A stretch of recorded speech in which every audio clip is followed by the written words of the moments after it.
My name's Japandavi, and today we're playing Anime Vanguards. With a full team of Vanguards, I can solo any game mode in the game right now. But what if I couldn't? What if I could only use units from the same anime as the map I'm challenging? That's exactly what we're going to figure out in what I call the Arc Lock Challenge. The rules are simple. I can only use units from the same arc as the map it's based on. For example, I cannot use Escanor to solo any maps, as there are no 7 Deadly Sin maps. 2. I can use farms. Later on in the challenge, it will be impossible to beat any of the maps without a source of income, as most of the units cost at least 50,000 to max out. 3. I must beat every story stage, complete Act 6 on Nightmare mode, and beat any legend stages along with it. 4. I must solo the challenge, no outside help. And finally 5. The modifier must always be champion on Nightmare and legend stages. Starting off, I'm gonna need to pull one of the Dragon Ball units, this being either Vegeta, Goku, or if we're really lucky, Piccolo. Luck on our side, we happen to pull the Prince of All Saiyans. We assemble our team, bringing our farms, and then bringing our new Vegeta unit, to then go conquer Planet Namek. Map 1 is the easiest map in the entire game, so I have no fear in this map at all. We place Vegeta down instantly, avoiding a farm outright, because Vegeta actually gets bonus damage every attack up to 35% at 5% each attack when placed, so we want that damage to stack up. And then we can focus on getting our farms so we can maximize him to kill the boss. I heard you think our game is too easy. And as if I was taunting the devs themselves with this challenge, and with me thinking it would be super easy, I forgot the event was still going on. And with this, the demons are surely to come in and kill all of my units. It's over! What are you talking about? Who decided that? I will be the one to decide.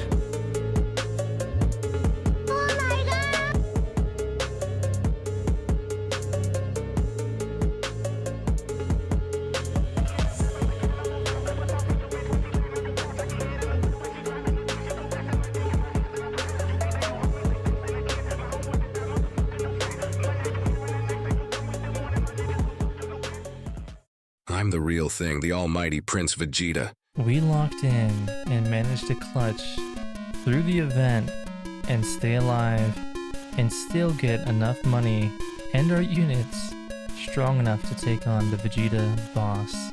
Coming in at only 2.5 thousand HP, we should be perfectly fine given it's only the first stage.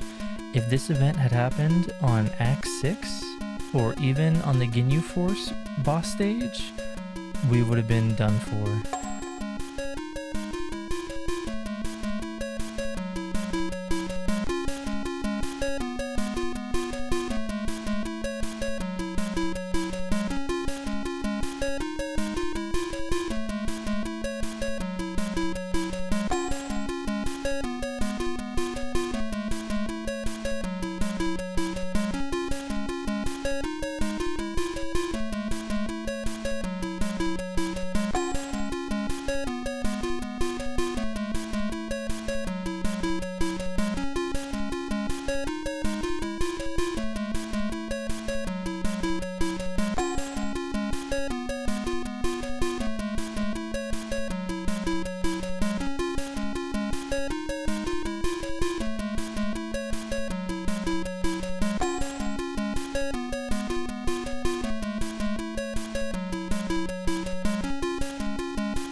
Escaping with 71 HP, Frieza tries to slither on by.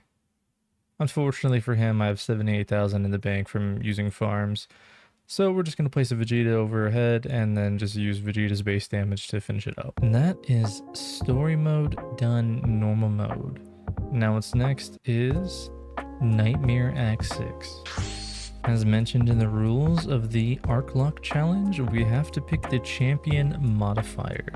This is going to give us a boss every 5 waves on top of the final wave 15 boss. Here we have to be very careful, because not only do we have to deal with bosses every 5 waves, but the enemies alone that are coming out with more HP than normal. Our Vegeta alone is not able to deal enough damage to kill him. By himself, he would have to hit multiple times. So we have to fine-tunely balance how much money we're farming to upgrade our Vegetas on top of making sure we have enough Vegetas placed in order to kill up the mobs. A boss is going to be spawning on wave 5, so we don't have enough money to upgrade all of our farm units like we normally would have, so we have to place all of our Vegetas and then place all of our farms as base levels. Thankfully, the first boss that spawns is Doria. Now, Doria is a very, very slow boss. This is going to give us plenty of time to focus on upgrading our farms, and that way we can save money for the harder bosses to come.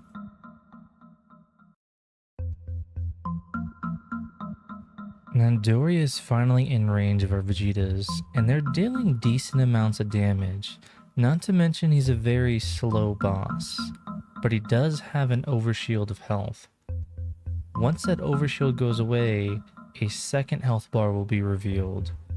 We're only trying to make sure that we can kill the boss before he leaves our range, without having to upgrade our Vegetas and waste wave times that could be used to upgrade our farms.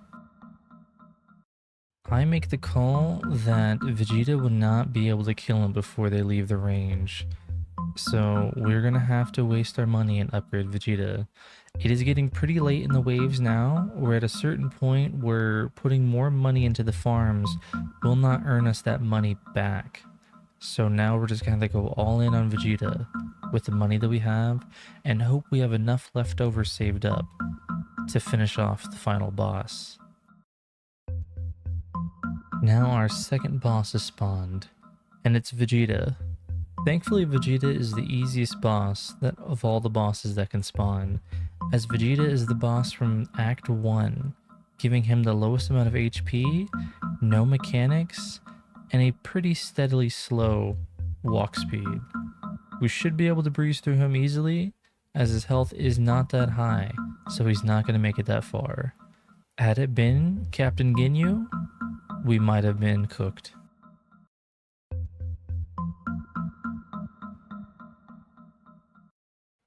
Now it's time for the final boss, Frieza's final form, with 12,830 HP.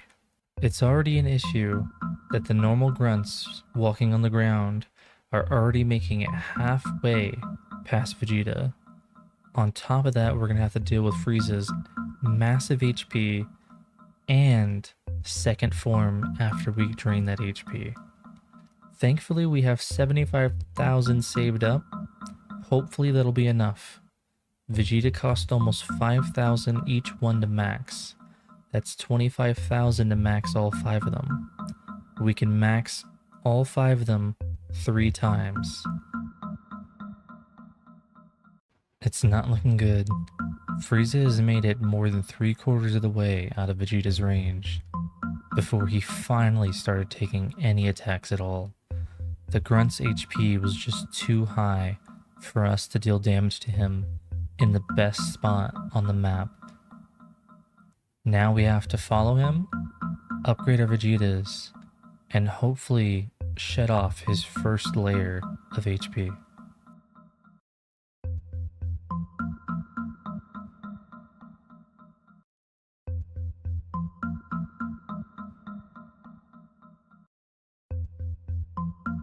Frieza's made it past our first backup layer of defense. Now we have to go on to our second one, draining us of another 25,000 yen, putting us down to less than 50,000. Thankfully, Once we got Frieza to his halfway point, we were able to trigger his second and final form, Frieza Full Power. That saves us half of his HP needing to be drained on that first HP bar that we can now put into his final form. Noticing up ahead that there's another divot in the map, a perfect spot to place all our Vegetas at that U-bend. I spread out my Vegetas to do a little bit of damage because I have some excess money until he gets to the U, where I can drop all my Vegetas and upgrade all 5 of them at max power and hopefully finish the fight. Here it is, the final defense, the last spot that's great for placing down towers, and I'm down on my money, barely anything left. It's here or I lose.